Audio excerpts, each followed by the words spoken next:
Please subscribe, like and share this content. It means a lot to us. Thank you in advance. Cornell Law School. U.C.C. Article 4. Bank Deposits and Collections. Part 3. Collection of Items. Payor banks. Paragraph 4301. Deferred posting. Recovery of payment by return of items. Time of dishonor.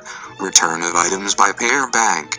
A. If a Payor bank settles for a demand item other than a documentary draft presented otherwise than for immediate payment over the counter before midnight of the banking day of receipt, the Payor bank may revoke the settlement and recover the settlement if, before it has made final payment and before its midnight deadline, it 1. Returns the item, 2. Returns an image of the item, if the party to which the return is made has entered into an agreement to accept an image as a return of the item, and the image is returned in accordance with that agreement. 3. Sends a record providing notice of dishonor or non-payment if the item is unavailable for return.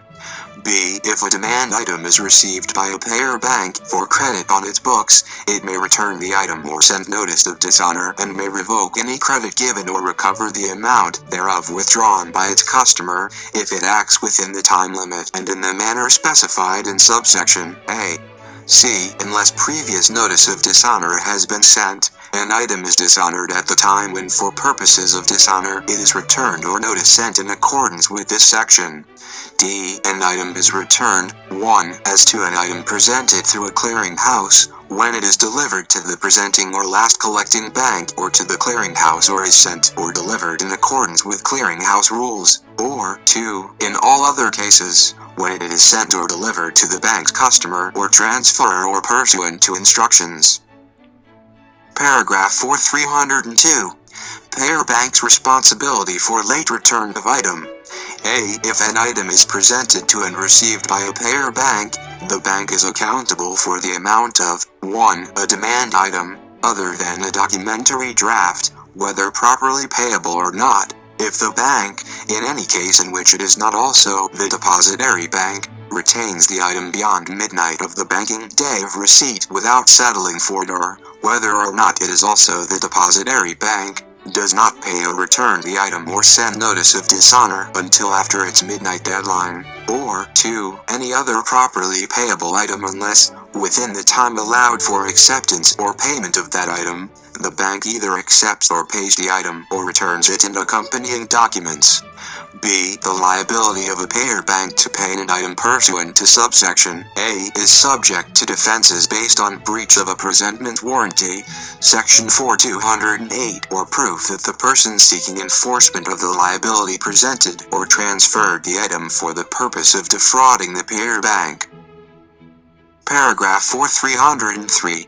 When items subject to notice, stop payment order, legal process, or SETOFF, order in which items may be charged or certified.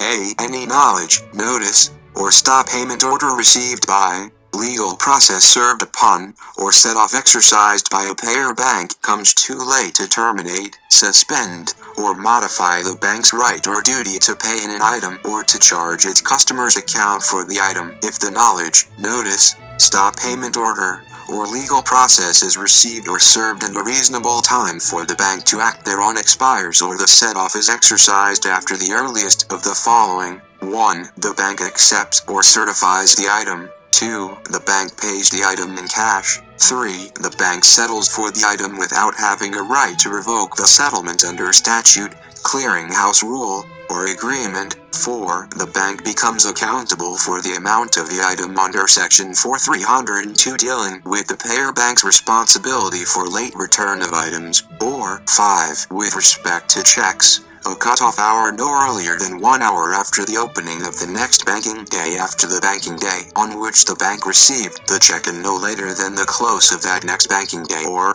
if no cutoff hour is fixed, the close of the next banking day after the banking day on which the bank received the check. B. Subject to subsection A, items may be accepted, paid, certified, or charged to the indicated account of its customer in any order.